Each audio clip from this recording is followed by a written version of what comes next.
नमस्कार, आप देख रहे हैं इंडिया एट 9। मैं हूं नगमा। सबसे पहले कोरोना वायरस के एक दूसरी लहर की, जिसमें सबसे ज्यादा पीड़ित राज्य भी महाराष्ट्र दिख रहा है। महाराष्ट्र में बीते 24 घंटों में सबसे अधिक 57,074 नए कोरोना केस दर्ज किए गए हैं, जिसमें पुणे में 12,472 और मुंबई में 11,164 नए मामले सामने आए हैं।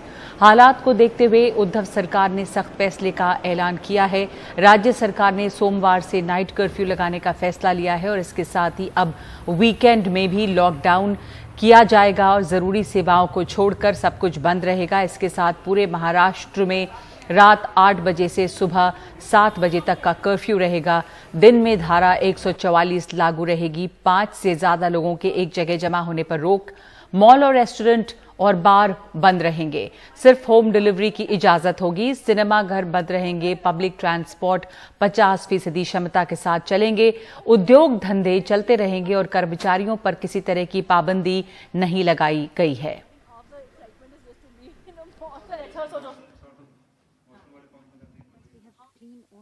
2 दिन का वीकेंड का लॉकडाउन और अन्य दिनों में पार्शियल लॉकडाउन ये लगाया जाने वाला है।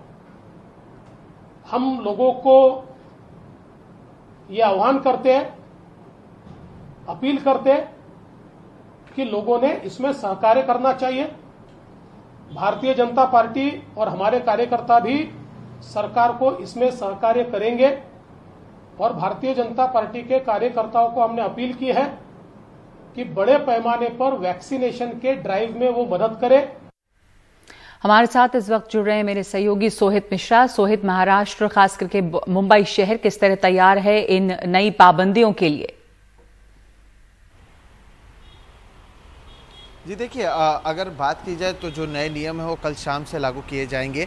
फिलहाल भी अगर बात की जाए तो महाराष्ट्र में कर्फ्यू का ऐलान पिछले कई दिनों से किया गया था, लेकिन अब फर्क ये होगा कि जो नए कर्फ्यू का ऐलान किया गया है, जो कल रात से लगेंगे, उसमें अत्यावश्यक सेवाओं को छोड़कर अगर इस तरह से जो गाड़ियां आप देख रहे हैं, जो कुछ आ रहे हैं, अगर वो घूमते हुए नजर आएंगे बिना कारणों के, तो उनके ऊपर कार्रवाई करने के आदेश दे दिए गए हैं। उसके अलावा स्कूल्स, कॉलेजेस को बंद कर दिया गया है। मॉल्स कल से बंद रहेंगे। होटल, रेस्टोरेंट्स जो हैं वो केवल पार्सल की सुविधा दे पाएंगे और उसके अलावा जो मंदिर और दूसरे धार्मिक स्थल हैं वहाँ पर दर्शन करने की अनुमति नहीं होगी। ऐसे कई सारे कदम उठाए गए हैं। जो ऑफिसेस हैं वो बंद कर दिए जाएंगे। वर्क फ्रॉम होम के आदेश दिए गए हैं। अत्यावश्यक सेवाएं ही शुरू रहेंगी। सरकारी दफ्तर भी 50% से ज़्यादा 50% पर ही काम करेंगी। तो इस तरह के कई सारे कदम उठाए गए हैं। ये 5 अप्रैल से लेकर 30 अप्रैल तक के लिए इन सारी चीज़ों का ख्याल रखा जा रहा है। वीकेंड की अगर बात करें तो वीकेंड में शुक्रवार रात 8 बजे से लेकर सोमवार सुबह 7 बजे तक अत्यावश्यक सेवाओं को छोड़कर सब कुछ बंद होगा।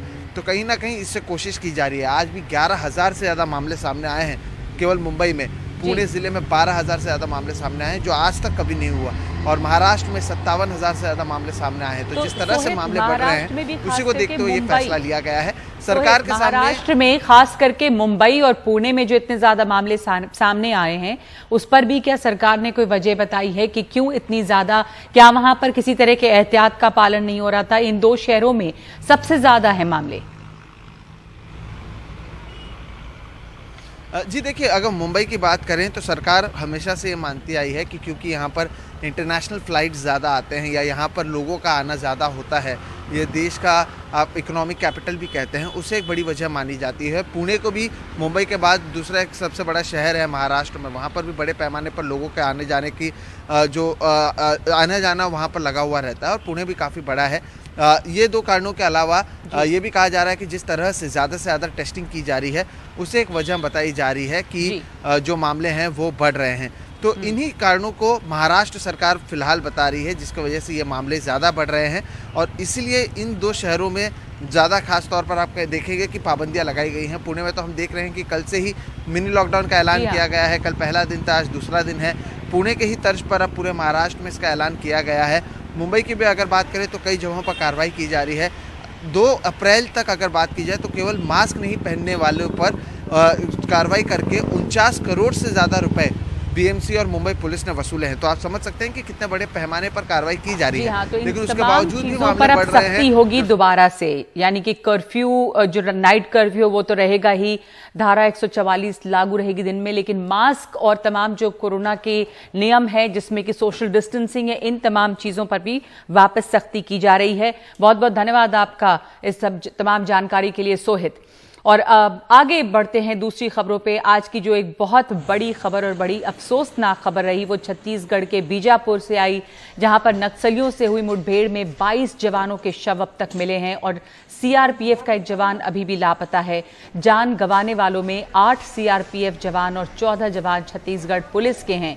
हमले में 12 जवानों के घायल होने की भी खबर है। इस मुठभेड़ में 10 नक्सलियों के भी मारे जाने की बात सामने आई है और इस मुठभेड़ पर गृह मंत्री अमित शाह ने आज दिल्ली में वरिष्ठ अधिकारियों के साथ बैठक की है, जिसमें गृह सचिव अजय भल्ला, आईबी के निदेशक अरविंद कुमार और सीआरपीएफ के वरिष्ठ अधिकारियों ने हिस्सा लिया है।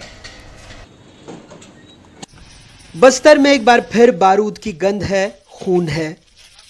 सुरक्षा बलों को बीजापुर में तर्रेम थाने के सिलगेर गांव के पास जंगल में नक्सलियों की बटालियन नंबर 1 के कमांडर हिडमा की मौजूदगी की सूचना मिली थी, जिसके बाद कोबरा, डीआरजी, एसटीएफ के 2059 जवान उसे पकड़ने निकले, लेकिन लगभग 700 जवान जोनागुड़ा के जंगल में घेर लिए गए। नक्सली पहाड़ पर थे, जवान खुले मैदान में। 3 घंटे तक फायरिंग चलती रही। नक्सलियों ने यू शेप में एम्बुश लगाया और जवानों को 3 जगहों पर बुरी तरह घेर दिया। सूत्रों के मुताबिक हिडमा की मौजूदगी की खबर नक्सलियों ने ही लीक कर सुरक्षा बलों को वहां फंसाया जहां उनकी मिलिट्री बटालियन और सीआरसी मौजूद थी। पहले सुरक्षा बलों को अंदर आने दिया, फिर जोनागुंडा के पास 3 तरफ से घेर कर उन पर अंधाधुंध फायरिंग की। इस मुठभेड़ के अंदर काफी नक्सलियों की हताहत होने की खबर है और आज जो सुबह हमने अर्ली मॉर्निंग ऑपरेशन लॉन्च किया, रेस्क्यू ऑपरेशन, उसके अंदर ऐसा जानकारी मिल रही है कि जो 21 मिसिंग थे, जिसके अंदर कोबरा, एसटीएफ और डीआरजी के जवान थे, 21 में से बॉडी 20 की जो मॉर्टर रिमेन्स है वो लोकेट हो गए हैं। छत्तीसगढ़ के बस्तर में सुरक्षा बलों और नक्सलियों के बीच हुई मुठभेड़ में कई जवान शहीद हो गए। शहीदों में डीआरजी, एसटीएफ, कोबरा बटालियन के साथ बस्तर बटालियन का एक जवान शामिल है। 2000 सुरक्षा बलों का काफिला जो नक्सलियों के खोज में निकला हुआ था, संभवतः खुद ही नक्सलियों के एम्बुश का शिकार हो गया। इससे कहीं न कहीं छत्तीसगढ़ सरकार और खुफिया विभाग को सतर्क होने की आवश्यकता है ताकि इस तरह की घटना दोबारा न दोहराई जाए। हमले के बाद गृह मंत्री अमित शाह ने मुख्यमंत्री भूपेश बघेल से बात की। चुनावी दौड़ छोड़ दिल्ली दौड़े, लेकिन राजनीति भी तेज हो गई। देश को इतना विश्वास दिलाना चाहता हूं कि जवानों ने अपना खून जो देश के लिए बहाया है वो व्यर्थ नहीं जाएगा। हमारी लड़ाई और मजबूती के साथ और मक्कमता के साथ और तीव्रता के साथ इन नक्सलियों के खिलाफ चालू रहेगी और हम इसको परिणाम तक ले जाएंगे। नक्सलियों को बड़ा नुकसान हुआ है।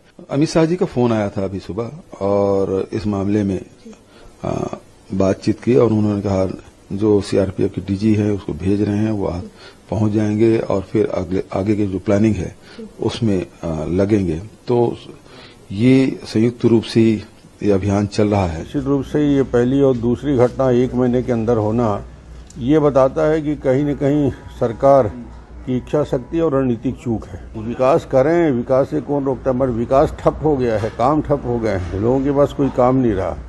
और आज जिस प्रकार की घटनाएं हो रही हैं ये स्पष्ट दिखा रहा है कि सरकार हाथ में हाथ धरे बैठी है। 10 दिनों के अंदर ही बस्तर में नक्सलियों ने दूसरी बड़ी वारदात को अंजाम दिया है।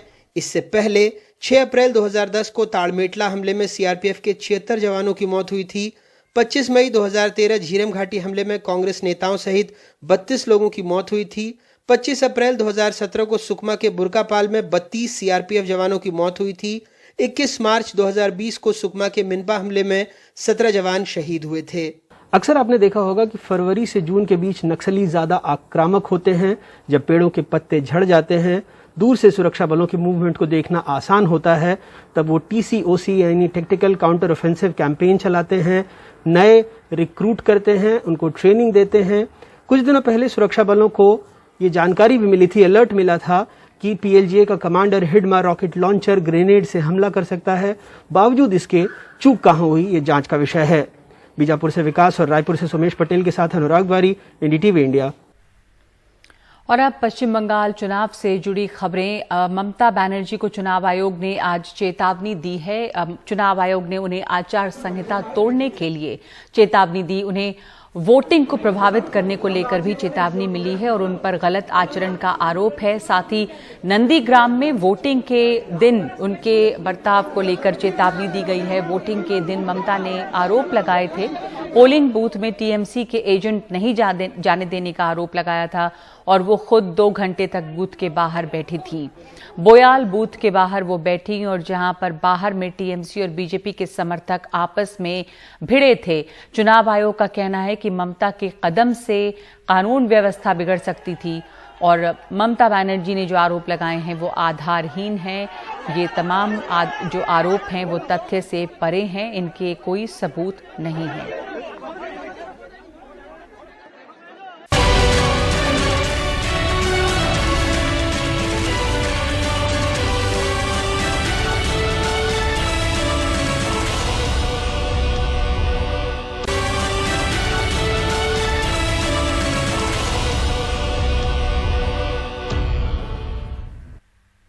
उत्तराखंड के जंगलों में भयानक आग लगी हुई है। इस साल अब तक 1290 हेक्टेयर इलाके में आग लग चुकी है और लगातार कई इलाकों में जंगल दिन रात धधक रहे हैं। इस आग में उत्तराखंड की वन्य संपदा को भयानक नुकसान पहुंचा है। बीते 48 घंटे में जंगलों में 40 से ज्यादा जगहों पर नई आग लगी है। इस तरह राज्य में अब तक आग लगने की घटनाएं करीब 1000 को छूने वाली हैं। इस बीच उत्तराखंड के मुख्यमंत्री तीरथ सिंह रावत ने वनों में आग के मुद्दे पर आज एक आपात बैठक बुलाई। इससे पहले मुख्यमंत्री ने केंद्रीय गृह मंत्री अमित शाह से इस मुद्दे पर फोन पे बात की, जिसके बाद गृह मंत्रालय ने राज्य सरकार को आग बुझाने के लिए 2 हेलीकॉप्टर दिए, जो झीलों से पानी लेकर आग प्रभावित जंगलों के ऊपर डालेंगे।